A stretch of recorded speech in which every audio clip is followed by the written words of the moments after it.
षोडश षोडशात्मक सोलंकृशिष्ट भगवान बचांसि मे सोलंकृशिष्ट भगवान बचांसि मे।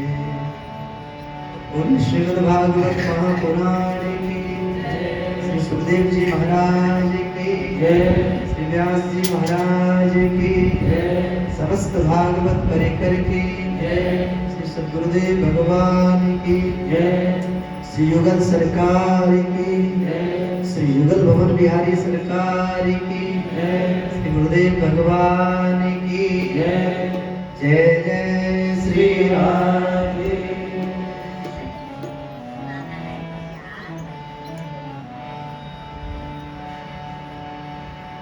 सच्चिदानंद रूपाय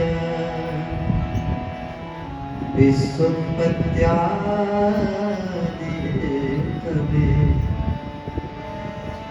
तापत्रय विनाशाय श्रीकृष्णाय वयं नमः। श्रीकृष्णाय वयं नमः। परमानंदमय परात्परमेश्वर अनंत कोटि ब्रह्मांड नायक तड़ित विद्युत विरिंदित भक्तवांछा कल्पतरु श्री बालकृष्ण लाल की बालमयी बुद्धि मूर्ति श्रीमद् भागवत महापुराण की कथा दिव्य श्रद्धा वृंदावन में आचार्यों की तपस्थली श्री युगल भवन आश्रम में श्रीमद् भागवत की कथा नित्य होती है। यहाँ श्रीमद् भागवत कथा कहने का सौभाग्य मुझे प्राप्त हुआ है। भगवान की जो कथा है, ठाकुर जी की जो कथा है, इसके 3 विधा होते हैं, कराने वाला, सुनने वाला और कहने वाला। तीनों का मिश्रण जब होता है तो भागवत की कथा का आयोजन होता है। सुनने वाले की जिज्ञासा हो, कराने वाला व्यवस्था कराए और कहने वाला व्यक्ति हो जाए, तो 3 के मिलने पर भागवत की कथा होती है। श्रीमद् भागवत महापुराण को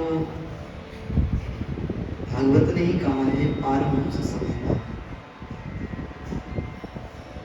श्रीमद् भागवती महापुराणे पारमहंस्यां संहितायां हर अध्याय के अंतिम में बताया गया है परमहंसों की संहिता है। परमहंस किसको कहते हैं?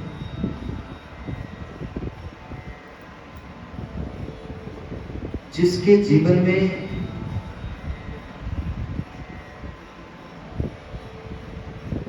ईश्वर छोड़ करके, अर्थात अपने उपास्य देव श्री ठाकुर श्री जी को छोड़ करके अन्य का महत्व हो ही नहीं। जो अपने जीवन में ठाकुर जी को छोड़ करके अन्य किसी को महत्व ही नहीं देता है, संसार की संपूर्ण वस्तु उनके लिए छोड़ देता है, उसको ध्यान ही न हो। संसार के भौतिक पदार्थों के प्रति उसका ध्यान ही न हो, भान ही न हो, अखंड ठाकुर श्री जी की लीला के चिंतन में डूबा रहे, उसे कहते हैं परमहंस। ऐसे व्यक्ति वृंदावन में बहुत महापुरुष हुए हैं। यदि कथा के रूप में देखा जाए तो श्री सुखदेव जी महाराज हैं। भगवान के 24 अवतारों में से एक अवतार श्री व्यास जी महाराज ने, यह जो श्रीमद् भागवत की कथा है, श्री सुखदेव जी को ही प्रदान की थी। उनके बहुत से तपस्वी शिष्य थे, विरक्त शिष्य थे, त्यागी शिष्य थे, भक्त शिष्य थे, बहुत कुशाग्र बुद्धि वाले थे। उन सबको नहीं दिया भागवत।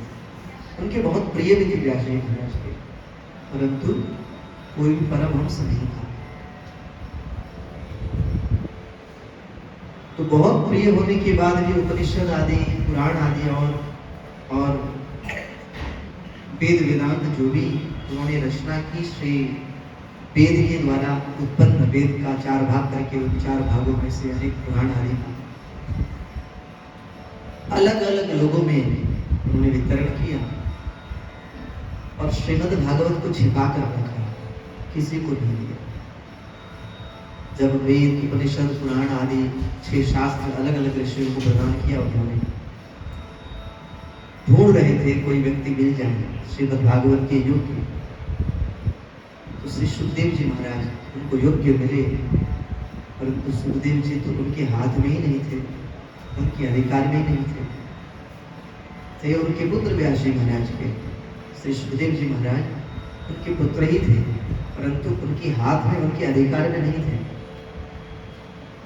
वैसे तो संसार के भी जो हम अपने पुत्र कहते हैं, हमारी बात मानते भी हैं, वही हमारे अधिकार में नहीं रहते। जो हम सोचते हैं कि मेरे बेटे, मेरी बेटी, मेरे पति, मेरी पत्नी, अपना अधिकार समझते हैं उनको, वही हमारे अधिकार में नहीं रहते, जबकि वो हमारे जैसे ही कार्य करते हैं, हमारी तरह लोग करते हैं, हमारी तरह वो करते हैं, हमारी तरह लोग मोह, ममता, मद, अभिमान सब कुछ खाते पीते हैं, परंतु हमारे अधिकार में नहीं रहते। हमारे जैसे गुण होने के बाद भी हमारे अधिकार में नहीं रहते, हमारे जो हम अपना समझते थे।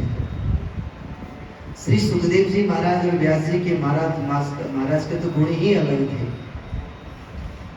श्री सुखदेव जी को कोई मोह नहीं था, उनके माता पिता मोहग्रस्त थे। सुखदेव जी को कोई लोभ नहीं था, व्यास जी और व्यास जी की पत्नी वाटिका लोभग्रस्त थे। सुखदेव जी को कोई अभिमान नहीं था, व्यास आदि को अभिमान था। और इनके उनके गुण बिल्कुल नहीं मिलते थे, संसार में बिल्कुल आसक्त नहीं थे सुखदेव जी महाराज, परंतु व्यास जी बड़े आसक्त थे।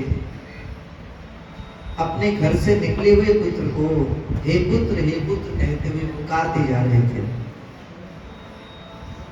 अपने अधिकार में नहीं थे, परंतु सुखदेव को देना चाहते थे श्री व्यास जी महाराज का श्रीमद् भागवत। और एक दिन श्रीमद् भागवत महापुराण को श्री सुखदेव जी महाराज को प्रदान कर दिया व्यास जी ने।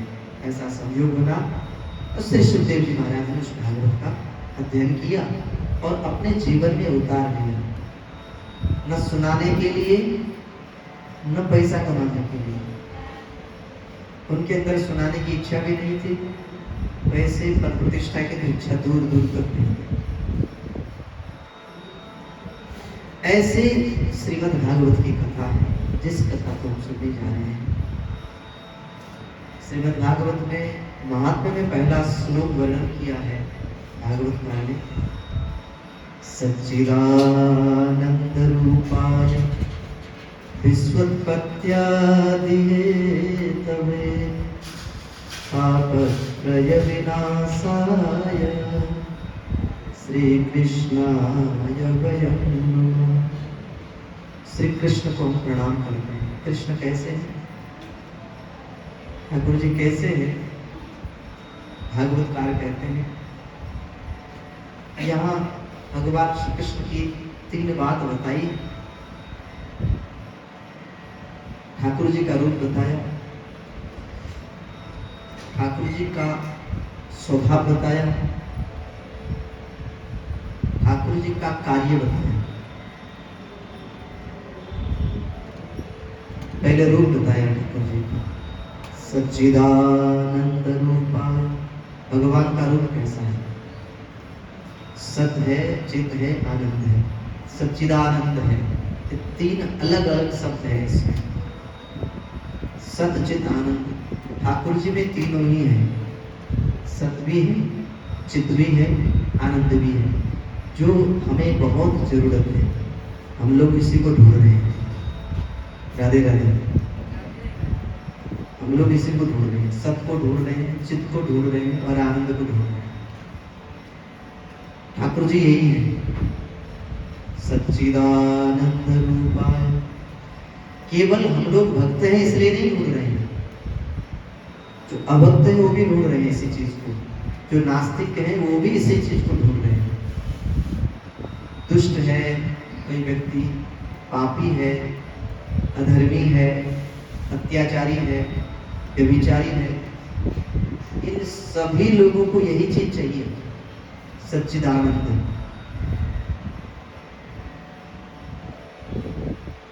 सच्चिदानंद स्वरूप है श्री कृष्ण, सच्चिदानंद रूप। किसी को भी यही चीज चाहिए, मनुष्य मात्र को, यहाँ तक कि पशु पक्षियों को भी यही चीज चाहिए। जैसे पृथ्वी से उत्पन्न कोई भी कण पृथ्वी में मिले बिना शांत नहीं रहते, जैसे समुद्र से निकला हुआ कोई भी जल का बूंद समुद्र में मिले बिना चैन से नहीं रहता, उसी प्रकार जीव ईश्वर से उत्पन्न जीवात्मा जब तक ईश्वर की प्राप्ति नहीं कर लेता, ठाकुर की प्राप्ति नहीं कर लेता, तब तक वो बेचैन रहता है। हमारी अर्थात हम लोगों में, संसार में जितने भी लोग हैं उन सभी की बेचैनी का कारण ही यही है कि हमको हमसे उत्पन्न स्थान नहीं मिल रहा है। हमको हम जहाँ से उत्पन्न हुए हैं वह स्थान नहीं मिल रहा। स्थान मिल जाएगा तो शांति होगी। हमारी बेचैनी, उछल कूद, व्यग्रता, उग्रता सब नष्ट हो गए। ठाकुर जी का स्वरूप है सच्चिदानंद। सत है, चित्त है, तीन शब्द। सत, सत की परिभाषा शास्त्रों में कहते हैं सत्य जो अखंड एक समान रहे, जिसमें कोई बदलाव न हो, कोई परिवर्तन न हो, उसे सत्य कहते हैं। जिसमें किसी प्रकार का परिवर्तन नहीं होता है उसे कहते हैं सत्य। इस संसार में कोई ऐसा वस्तु, ऐसी वस्तु नहीं है जिसका परिवर्तन नहीं होता, जो परिवर्तित नहीं होती। हर वस्तु परिवर्तित होती है। इस संसार में, संसार का नियम है, वस्तु पहले पैदा होती है, पैदा होने के बाद बढ़ती है, बढ़ने के बाद घटती है, घटने के बाद नष्ट होती है। प्राय करके जीवात्माओं का स्वभाव है। कोई भी जीव पहले जन्म लेता है, जन्म लेने के बाद उसका शरीर बढ़ने लगता है, एक समय सीमा पूरी होने के बाद फिर वो घटने लगता है, घटते घटते फिर नष्ट हो जाता है। यह संसार का नियम है, ये संसार की वास्तविकता है। हम लोग इस बात को ढंग से समझते नहीं हैं, इसलिए उस चीज को उसी प्रकार बनी रहे ऐसा सोच सोच करके, विचार कर करके परेशान होते हैं, दुखी हो जाते हैं। तो संसार की हर चीज अर्थात जो भी जीव हैं वो सभी जीव पहले जन्म लेते हैं, जन्म लेने के बाद बढ़ते हैं, बढ़ते बढ़ते एक समय सीमा पूरा होने के बाद में फिर घटने लगते हैं, फिर घटते घटते एक दिन नष्ट हो जाते हैं।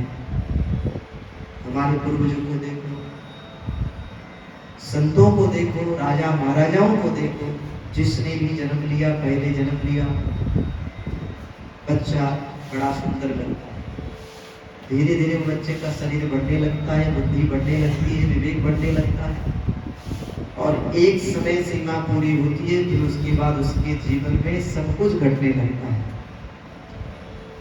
राधे राधे।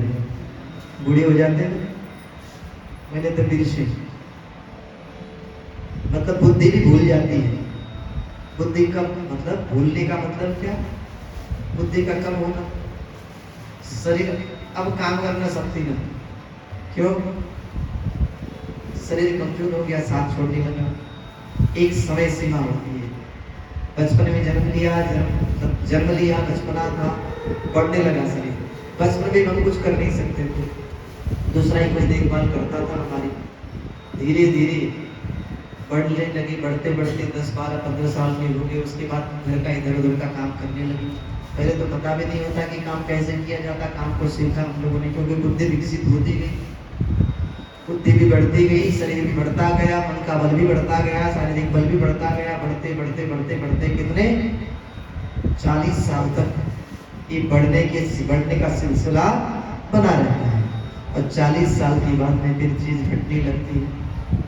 कैसे घटता है? घुटने में दर्द होने लगता है, आंखों में कालीमा छा जाती है, कान से सुनने की शक्ति कम हो जाती है, फिर विस्मृत होने लगती, बुद्धि भी धीरे धीरे कल पढ़ा आज भूल गए, आज पढ़ा कल भूल गए, कुछ याद नहीं रहता। किसी को कुछ कहा, वो हमारी प्रतीक्षा कर रहा है, हम आएंगे या नहीं आएंगे, जो कुछ करेंगे वो तो प्रतीक्षा कर, हम तो भूल गए, हमको याद ही नहीं। बाद अरे जा भूल गए। मतलब सब कुछ 40 साल के बाद घटने लगता है।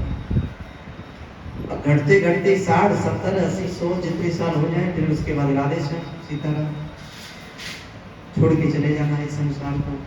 कितना मेहनत करके, कितना परिश्रम करके, कैसे कैसे संपत्ति को कमाया, कैसे कैसे पद प्रतिष्ठा कमाया, कैसे कैसे कीर्ति यश घर बनाए, गाड़ी खरीदी, सब कुछ कर लिया, एक दिन खुश छोड़ करके सब कुछ चले गए। ये संसार का सभी का नियम है। ये नहीं कि हम दूसरे को कहें अरे मर के जाना है, क्या लेके जाएगा, छोड़ के चला जा, क्यों लड़ता मरता है, दूसरे को तो सिखाते हैं। जब अपने जीवन में आता है तो हम ऐसा नहीं सोचते कि हमको भी मरना है, काय को ठगे चले बेईमान करे। अपने जीवन में तो उसको उतारते नहीं, दूसरे को जरूर कहेंगे अरे भाई मरने, मतलब हमको किसी से कोई लेना देना भी नहीं होगा ना, उससे भी कहेंगे अरे बहुत ठगा आदमी है, मर के क्या ले जाएगा। ऐसी सीख बड़ी अच्छी तरह से दे देते हैं, परंतु हमें नहीं पता कि हमारे सिर पर भी काल सवार है, और हम पता नहीं उससे पहले ही हमारा रिजर्वेशन पक्का हो चुका है, हमको पता ही नहीं हम कब जाएंगे। तो संसार के जो भी जीव उत्पन्न होते हैं, उन हर जीवों की अवस्था यही है, जन्म लेना, बढ़ना, घटना, नष्ट हो जाना। तो संसार की कोई वस्तु सत्य नहीं है, क्योंकि परिवर्तित होती है। ये वर्तमान भी सत्य नहीं होता, वर्तमान भी झूठा हो जाता है कुछ समय बाद में। तो सत्य तो केवल परमात्मा है, ठाकुर जी सदा सर्वदा एक समान, जैसे चाहो वैसे है, सदा सर्वदा है, जैसे चाहो वैसे मिलेंगे, जहां चाहो वहां मिलेंगे। राधे राधे। ये बात थोड़ी कठिन लगती है समझने में, जैसे चाहो वैसे मिलेंगे, इसमें कहीं भी ठाकुर जी कहीं भी मिलेंगे, सर्वत्र मिलेंगे, कहीं ऐसा स्थान नहीं है जहां ठाकुर जी मिलेंगे, कभी भी मिलेंगे, क्योंकि काल और समय उनको बाधित नहीं करता। परंतु समस्या ये है कि हमने संसार को अपना मान रखा है, इसलिए वह ओझल होके रखे हैं पर्दे के पीछे। मैं हूं, मैं जानता हूं, परंतु मैं कौन हूं मैं नहीं जानता। मैं दूसरे को पहचानता हूं, भलाता है, परंतु मैं अपने आप को नहीं पहचानता। मेरी पहचान मैं बताऊंगा, फलाने का बेटा, फलाने का पति, फलाने की पत्नी, फलाने की बेटी, फलाने की बहू, या जैसे भी है, अपने शरीर का ही परिचय देते हैं, आत्मा का ज्ञान नहीं है। इसलिए दुखी होते हैं, क्योंकि शरीर तो दुख स्वरूप है। शरीर को अपना लिया तो शरीर में मिलने वाले दुख भी हमको मिलेंगे ही। तो ठाकुर जी सदा सर्वदा सत्य हैं, सत्य हैं, कभी परिवर्तित नहीं होते। जैसे चाहो वैसे, जैसे चाहो वैसे का मतलब छोटे से गोपाल के रूप में चाहो तो गोपाल के रूप में, जवान चाहो जवान के रूप में, बड़े बूढ़े चाहो तो बूढ़े के रूप में। तो जैसे पहले थे वैसे ही अब भी हैं। आप लोग गोपाल जी की सेवा करते हो, हाथ में लड्डू लिए, एक हाथ को जमीन में टेक करके ऐसे करके देख रहे हैं गोपाल जी। कितने साल से हैं? कितने साल के हो गए? अरे हमारी हमरूति तो अब लाए हैं, ये तो जन्मा जन्मा है, कलियुग, सत्ययुग, त्रेता, द्वापर कितने बीत चुके हैं। लड्डू गोपाल अभी वैसे ही है जैसे पहले थे। उनकी उपासना करने वाले लोग जो भक्त हैं, उसी रूप में आज भी प्राप्त है। गोपाल जी के रूप में जन्म जन्मांतर से ठाकुर जी सबको प्राप्त है, जो उस रूप में प्राप्त करना चाहता है। वो कभी परिवर्तित तो नहीं होते, बूढ़े नहीं होते गोपाल जी, जवान नहीं होते, जैसे हैं वैसे ही रहेंगे। यशोदा भैया के कृष्ण वो कभी जवान होते ही नहीं, छोटे से बने रहते। क्यों? जैसे चाहो वैसे, क्योंकि वह उनका जो स्वरूप है वो काल से बाधित नहीं है। उनका जो स्वरूप है काल से बाधित नहीं है, अर्थात समय से बाधित नहीं। जैसे हम लोग जन्म लेते हैं, जन्म लेने के बाद हम समय के साथ चलना पड़ता है, समय हमको पकाता है। हम कितना भी चाहें कि हम बच्चे बने रहें या जवान बने रहें, ये हमारी बस की बात नहीं है। आजकल वैज्ञानिक जाने कितना प्रयोग कर रहे हैं शरीर को हम जवान रखेंगे, परंतु किसी प्रकार से संभव नहीं है, क्योंकि काल किसी को नहीं छोड़ता। हमारा शरीर काल से बाधित है। चाहे कोई भी दवाई खाएं, चाहे कितना भी योग करें, कुछ भी कर ले भैया, हमारा जो शरीर है काल से बाधित है। हमें जन्म लेने के बाद, बढ़ने के बाद में घटते हुए मृत्यु को प्राप्त करना है, यदि पूरे समय हम समय में रहे तो। परंतु ठाकुर जी का शरीर काल से बाधित नहीं है। उनका जो विग्रह दिव्य है। ब्रह्मा जी महाराज ने कहा, आपका जो वपु है दिव्य वपु है प्रभु। अस्यापि, ये जो आपका वपु है, मदनुग्रह से हमारे लिए अनुग्रह करके प्रकट हुआ है। देव वपुषो, आपका स्वरूप देव वपुष है। आप कभी वृद्ध नहीं होते, आप जैसे चाहे वैसे रह सकते हैं। तो ठाकुर जी का जो विग्रह है सदा सर्वदा एक समान रहता है, जैसे चाहे। गोपाल जी उसी प्रकार के गोपाल जी आज भी हैं। ठाकुर जी श्री राधा कृष्ण युगल सरकार सखियों के साथ सुसेवित, अष्ट सखियों के साथ सुसेवित श्री युगल सरकार आज भी वैसे ही है, जन्म जन्मांतर से, युग युगों से। श्री निम्बार्क भगवान कहते हैं, स्वभाव तो पास्त समस्त दोष मसे सकल्याण गुणैक राशि व्यूहागिरिं ब्रह्म परं वरेण्यं ध्यायेम कृष्णं कमलीक्षणं हरिं अंगे तु भावे वृषभानुजामुदा विराजमाना मनरूप शोभगा सखी सहस्रै परिसेवितां सदा स्मरेम देवी सकलिष्ट कामना। श्री निम्बार्क भगवान ने आज से 5000 वर्ष स्तुति प्रारंभ की थी। हम उसी की उपासना करते हैं। निम्बार्क संप्रदाय के जो भी भक्त हैं, दीक्षित व्यक्ति हैं, वो इसी स्वरूप की उपासना करते हैं। 5000 वर्ष हो गए निम्बार्क भगवान ने इसकी रचना की, इस सिद्धांत को बनाया। तो 5000 वर्ष में भी ठाकुर जी वैसे ही है। कैसे? स्वभाव धूपास्त समस्त दोष अशेष कल्याण गुणैक राशि, जैसे वर्णन किया निम्बार्क भगवान ने वैसे ही, क्योंकि उनको काल बाधित नहीं करता। ऐसे ही रुक्मिणी वल्लभ की उपासना करने वाले रुक्मिणी वल्लभ श्री कृष्ण उसी प्रकार के जैसे थे। अर्थात भगवान की जो हम उपासना करते हैं वो काल से उनका स्वरूप बाधित नहीं होता, एक समान रहता है। जैसे चाहो वैसे मिल जाते हैं। कर्माबाई को जगन्नाथ जी महाराज छोटे से गोपाल के रूप में प्राप्त हुए। मीराबाई को यौवन कृष्ण मिले, युवक कृष्ण मिले। गोपियों को ठाकुर जी ऐसे ही मिले, और यशोदा मैया को, रोहिणी माता को छोटे से बालक में। यहाँ तक कि जब भगवान श्री कृष्ण अपने ग्वाल वालों को लेकर के महाराज कंस को पछाड़ने मथुरा गए, मथुरा जाने के बाद उनकी आंखों के सामने ही कन्हैया ने कंस का वध कर दिया। वध किया तो ये जो नंद बाबा थे, वसुदेव जी थे, देवकी जी, वो सब देख रहे थे ये सब लीला।